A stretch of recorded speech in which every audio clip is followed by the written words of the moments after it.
क्या आपको पता है कि ये जो ग्रास होता है, घास एकदम मस्त वाला, जिसे आप हजारों बार देखते हो और इग्नोर करते हो, ये हरा भरा घास, तो ये घास बाहर से दिखने में तो एकदम नॉर्मल लगता है, बट अगर आप इसे कभी माइक्रोस्कोप से देखोगे तो इसमें आपको कुछ हंसता हुआ इमोजी दिखेगा, जिसे देख के आपको बड़ा मजा आने वाला है। और क्या आपको पता है कि डेनमार्क में एक ऐसा स्टोर है जिसमें आप जब इंटर करोगे तो आपको स्माइल करना होगा बिना मतलब का। आप खुश हो या दुखी, इससे कोई फर्क नहीं पड़ता, बस चेहरे पर एक फालतू का स्माइल होना चाहिए, तभी गेट खुलेगी, वरना भूल जाओ कि आप अंदर जा पाओगे। और एक फैक्ट, ऑस्ट्रेलिया में एक रेस्टोरेंट है जहाँ पे खाना ठूसते समय अगर आप अपना बकवास फोन यूज नहीं करते तो आपको मिलेगी पूरे 10% का डिस्काउंट। तो चलो शुरू करते हैं इस माइंड बॉगलिंग फैक्ट वीडियो को। तो जल्दी से स्माइल कर दो बिना किसी हेजिटेशन के।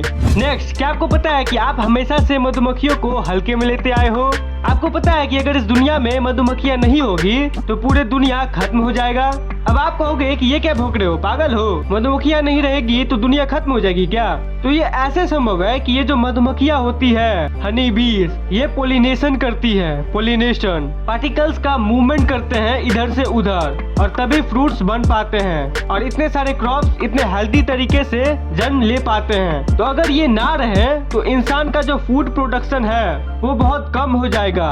और अगर हम लोग थानोस का चुटकी बजाकर इस दुनिया से सारे मधुमक्खियों को गायब कर दें तो फूड इतनी कम हो जाएगी कि आपको मेरी वीडियोस देख करके अपना पेट भरना पड़ेगा, क्योंकि खाना तो होगा ही नहीं आपके पास। इस दुनिया में हजारों तरह के मधुमक्खियां हैं और सारे इम्पोर्टेंट हैं। इस हजारों तरह के हनी बीज में से क्या आपको पता है कि 7 ऐसे मधुमक्खियां हैं जो कि international union for conservation of nature IUCN जो है उन्होंने प्रैक्टिकली इंडेंजर्ड बताया है, जिनको बिल्कुल भी सेव करना बहुत जरूरी है। Honey bee, bumble bee, solitary bee सब इम्पोर्टेंट है हमारे लिए, क्योंकि ये सारे फूड क्रॉप्स को पोलिनेट करते हैं।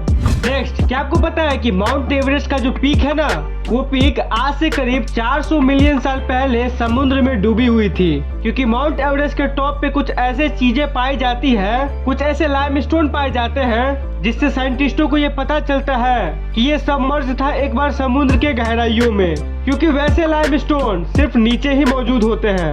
एंड ये पता चला है कि 400 मिलियन साल पहले टेथिस सी में ये सबमर्ज था, समुद्र में 20,000 फीट अंदर। क्या है कि धरती के समुद्र का ज्यादातर पार्ट साइंटिस्ट एक्सप्लोर नहीं कर पाए हैं, बट क्या आपके मन में ये आया है कि अगर एक्सप्लोर किया जाए और पूरे धरती के सबसे डीपेस्ट ओशियन के पार्ट्स पे जाया जाए, जिसका नाम है मरियाना ट्रेंच, तो वहाँ पे क्या दिखेगा, कैसी कैसी मछलियाँ होंगी?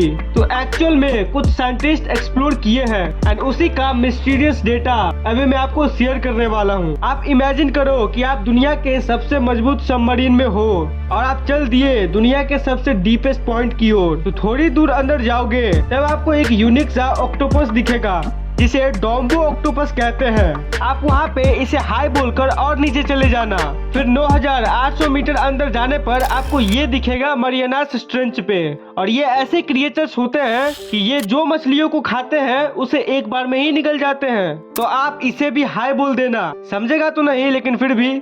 और नीचे जाओगे तो मिलेगा कॉम्ब जेली, और ये जो कॉम्ब जेली है ये वर्ल्ड के सबसे अमेजिंग क्रिएचर्स में से एक है। इसके ऊपर मैंने कई सारे फैक्ट्स ऑलरेडी बता चुका हूँ। ये जेलीफिश समुद्र के गहराई के अंधेरे में बिल्कुल एक लाइट की तरह चमकती है। आप जब इसे देखोगे तो देखते ही रह जाओगे, ये ऐसे अमेजिंग क्रिएचर्स हैं। और एक बात मैंने आपको शायद बताया था कि ऐसे कई फिशेस हैं डीप समुद्र में जो कभी नहीं सोते हैं। नॉर्मल फिशेस तो सोते हैं, बट मरियानास ट्रेंच या फिर समुद्र के गहराई वाले पार्ट्स पे ऐसे कई फिशेस के स्पीशीज होने का संभावना है जो कि कभी नहीं सोते। और भी कई अजीब अजीब क्रिएचर्स आपको देखने को मिलेंगे, जैसे ब्लैक सी डेविल। इसे डेविल क्यों कहते हैं इसका चेहरा देखकर ही आपको पता चल गया होगा। और नीचे जाओगे तो आपको एक अजीब सा शार्क आपको दिखेगा, जिसे कहते हैं फ्रिल्ड शार्क। और इसका आप दांत देखो और इसके बॉडी को देखो, ऐसा लगता है कि कोई सांप शार्क में बदल गया हो। और ऐसे कई पेड़ पौधे होते हैं मरियानास ट्रेंच पे, जिसके बारे में साइंटिस्ट को कुछ भी नहीं पता।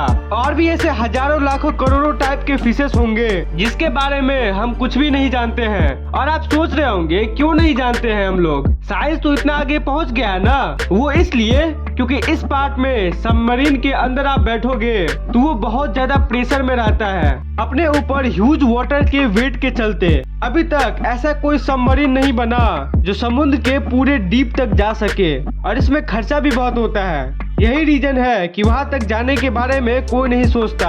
कुछ ही लोग बहुत मुश्किल से वहाँ पे जा पाए हैं और जो थोड़ा मोड़ा जानकारी है वो लेके आ पाए हैं। बट एक्सप्लोरेशन तो होना चाहिए, समुद्र के अंदर ये जाकर देखना चाहिए कि क्या क्या मिस्ट्री छुपा है समुद्र में। नेक्स्ट, ऑस्ट्रेलिया में एक रेस्टोरेंट है और वहाँ पे क्या है ना कि अगर कोई वहाँ पे खाना ठूसते टाइम अपना फोन यूज नहीं करता है तो उसको 10% एक्स्ट्रा डिस्काउंट मिलता है अपने खाने के बिल पे। ये काफी इंटरेस्टिंग सी सिस्टम है। मतलब आपने देखा ही होगा कि कोई खाना खा रहा है रेस्टोरेंट में, फैमिली भी है बट वो अपने फोन में लगा पड़ा है, तो मोबाइल जो है इससे डिस्ट्रैक्ट ना हो, खाने को एंजॉय करे, सिर्फ इसके लिए 10% डिस्काउंट देती है अगर मोबाइल यूज नहीं होगा तो। एंड ज्यादातर 50 से ज्यादा % लोग ये मानते हैं कि हाँ हमें खाने टाइम तो एटलीस्ट मोबाइल से दूर ही रहना चाहिए, बाकी टाइम जो करते हैं वो। अगर मैं अपना ओपिनियन बताऊं तो कई लोगों को मैंने देखा है रोड पे चलते हुए, कई सारी लड़कियों को देखा है फोन चलाती रहती है। ऑफ कोर्स लड़के भी, ओवरऑल पूरा दुनिया ही फोन में चिपका पड़ा है। अगर हम लोग कहीं घूमने जाते हैं तो उस जगह को अपने आँखों से फुल एक्सपीरियंस करना चाहिए, फुल एंजॉय करना चाहिए उस जगह को। कैमरे की दुनिया से बाहर निकलो और रियल दुनिया को एंजॉय करो। नेक्स्ट, क्या आपको पता है कि एरोप्लेन्स में थर्मामीटर अलाउ नहीं होते हैं? ऐसा क्यों, क्या रीजन है? थर्मामीटर कभी कभी इमरजेंसी में काम आता है, किसी के बुखार में काम आता है, फर्स्ट किट का एक पार्ट है सिंपली। फिर हमें इसे एरोप्लेन में क्यों नहीं ले जा सकते? तो आंसर है कि ऐसा कुछ भी नहीं है। आप थर्मामीटर को प्लेन में ले जा सकते हो। अभी के टाइम पे जो डिजिटल थर्मामीटर्स होते हैं, जो डिजिटली काम करते हैं, वो आप आराम से प्लेन में ले जा सकते हो, कोई रेस्ट्रिक्शन नहीं है।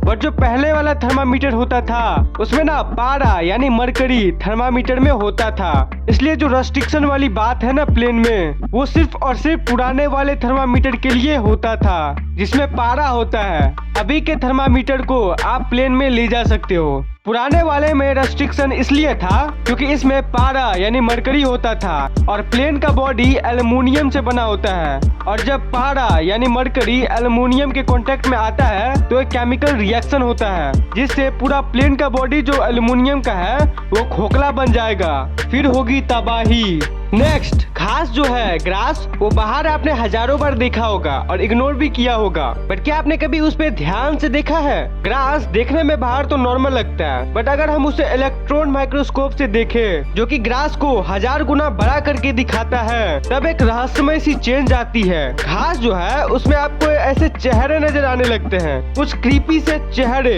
जो कि आपको बहुत ही अजीब लगता है कि मतलब ये क्या है, बट ये एक्चुअली में ऐसा ही होता है। जब आप ग्रास को जूम करके देखते हो तब आपको हंसता हुआ इमोजी दिखता है। मतलब ये नेचर का कमाल नहीं है तो और क्या है बोलो? काफी रहस्यमय है ना?